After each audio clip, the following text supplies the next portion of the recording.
Hello बच्चों, कैसे हैं आप सब। Welcome to our channel K2 institute. यहाँ पर आज हम करने वाले हैं K2 केस स्टडी। जितनी भी केस स्टडी आप 10th क्लास में पढ़ते हो, आज हम उसको साथ साथ प्रैक्टिकल भी करेंगे और उसके बारे में समझेंगे। ठीक है, तो देखते हैं फटाफट से। तो एक क्वेश्चन है भैया, योर मैथ्स टीचर, ओ यानी कि मैं आपका अपना maths teacher Himmat sir is feeling so hungry. सही में यार भूख तो लग रही है बहुत। So thought to eat something and he got to the bakery and bring a vegetable sandwich. हाँ यार चलो ले ही आते हैं। He found the sandwich in the shape of a right angle triangle. Okay ठीक है, राइट एंगल ट्रायंगल के ही होते हैं सारे। With 2 equal side 12 centimetre each.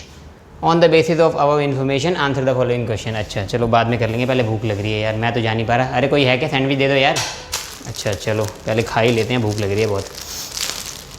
बच्चों देखो, जैसे ये सैंडविच है तो ये राइट एंगल ट्रायंगल की शेप का है। इसकी केस को तो बाद में स्टडी करेंगे, ठीक है। खा लेता हूँ मैं थोड़ा सा पहले। बढ़िया। ओके ओके, खाते खाते चलो इसकी फिगर बना लेते हैं। फिगर बनाने में कोई बड़ी बात नहीं है।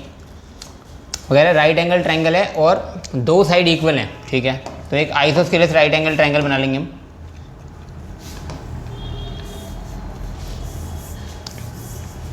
आइसोस्केलेस राइट एंगल ट्रायंगल इस तरीके से,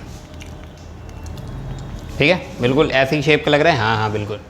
नेमिंग कर देंगे इसकी ए, बी और सी।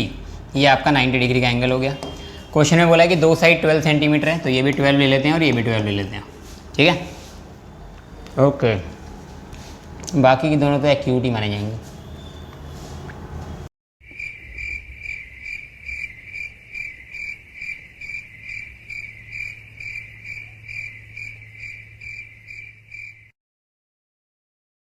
Two hours later.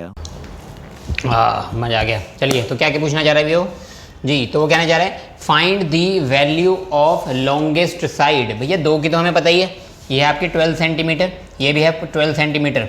Longest side जो होती है वो हाइपोटेन्यूज होती है, यानी कि h। तो पाइथागोरस थ्योरम लगा लेते हैं, आ जाइए।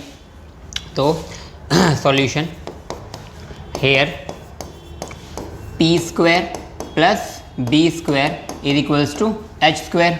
तो p और b दोनों में से कोई भी वैल्यू ले लो, सेम ही आंसर आएगा। तो 12 whole square plus 12 whole square is equals to h square. तो ये आ जाएगा आपका 144 plus 144 is equals to h square. दोनों को प्लस कर देंगे। 288 का square root is equals to h square. Okay, तो 288 की प्राइम फैक्टर कर देते हैं हम यहाँ पर। 288 2 से जाएगा ये 144 पे, ये चला जाएगा 12 से 12 पे। देखो प्राइम फैक्टर करने होते हैं, मैंने प्राइम नंबर नहीं लिया है लेकिन जल्दी करना है अपने को, तो इसलिए हमें पता है ये 12 का फैक्टर है। ओके, तो दिस इज 12 रूट 2। तो भैया जिनको पता है रूट 2 की अप्रॉक्सीमेट वैल्यू होती है 1.41। तो 12 को अगर मैं रूट 2 से मल्टीप्लाई करूँ तो 12 इंटू 1.4 अप्रॉक्सीमेट आपका जो आंसर आएगा वो आएगा 16.8 सेंटीमीटर। तो हाइपोटेन्यूज आपकी कितनी आ जाएगी, 16.8 सेंटीमीटर। क्लियर बेटा, चेक करना चाहिए हमें। चलो एक बार चेक करके देखते हैं। ये तो बहुत भूख लग रही थी मेरे को क्लास के बीच में, इसलिए मैंने मंगा लिया है एक सैंडविच। देखते हैं क्या ही।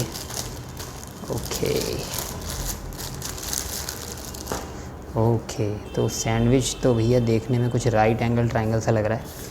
कंफर्म कर लेते हैं एक बार, ठीक है। तो हमारे पास है एक प्रोटेक्टर। इस प्रोटेक्टर से हम चेक करेंगे कि क्या ये 90 डिग्री का है।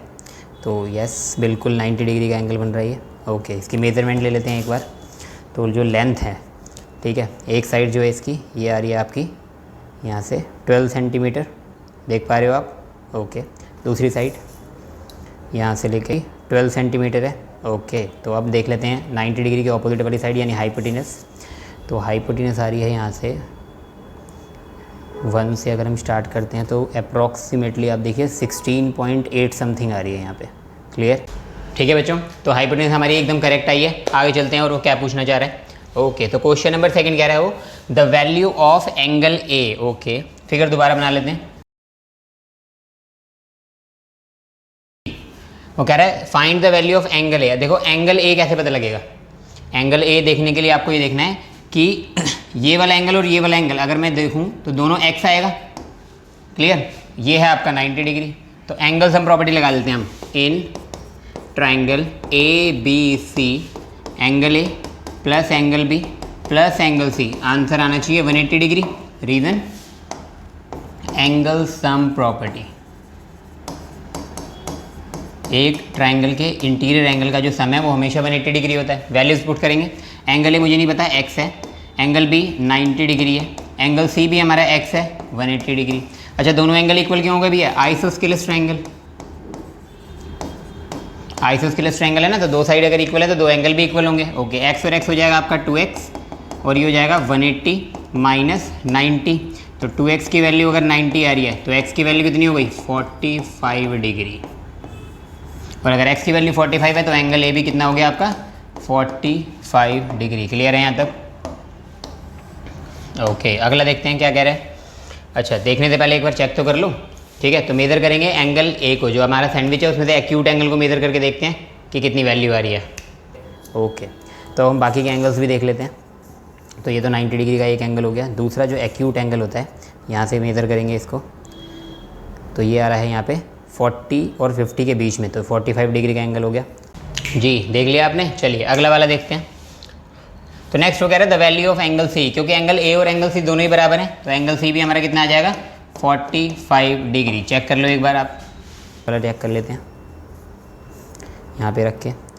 ओके, सॉरी, चेंज कर लेते हैं, थोड़ा नीचे से देखा जाएगा इसमें।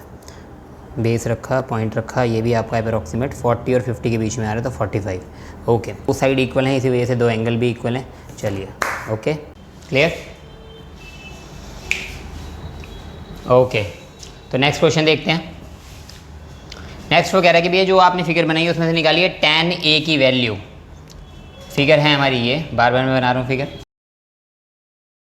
तो वो कह रहा है कि भैया tan A की वैल्यू निकालिए। तो रेफरेंस एंगल क्या आ गया हमारा? रेफरेंस एंगल है A। तो भैया केस स्टडी करने के लिए आपको चैप्टर नंबर 8 पता होना चाहिए, ठीक है। चैप्टर नंबर 8 की जो वीडियो है वो हमारे चैनल पे अवेलेबल है, आप देख सकते हैं वहाँ पे। तो एंगल A के हिसाब से अगर मैं देखूँ तो परपेंडिकुलर क्या हो जाएगा? Perpendicular upon base. फॉर्मूला याद है ना, पंडित बद्री प्रसाद हर हर भोले। तो P/B निकालना है। परपेंडिकुलर की वैल्यू है 12 सेंटीमीटर और हाइपोटेन्यूज की बेस की वैल्यू है 12 सेंटीमीटर। तो 12 से 12 कैंसिल हो गया, आंसर आ गया 1। तो tan A की वैल्यू 1 आ गई। अगर आप चाहो तो चेक भी कर सकते हो टेबल से। टेबल में आपने देखा होगा कि जो tan 45 डिग्री है उसकी भी वैल्यू 1 होती है। तो क्योंकि A की वैल्यू 45 है इसलिए आंसर 1 आना ही आना है। क्लियर है यहाँ तक? tan की वैल्यू टेबल से निकाल लो या फिर फिगर से निकाल लो, आंसर सेम ही आएगा। क्लियर है? चलिए एक क्वेश्चन और करते हैं, 5 पार्ट होते हैं इसके। Find the value of sec C, SEC और C। sec C है बेटा ये, और कुछ नहीं है, ठीक है ना। ध्यान रखो, पढ़ाई में ध्यान दे लो बेटा, इधर उधर ध्यान मत दो।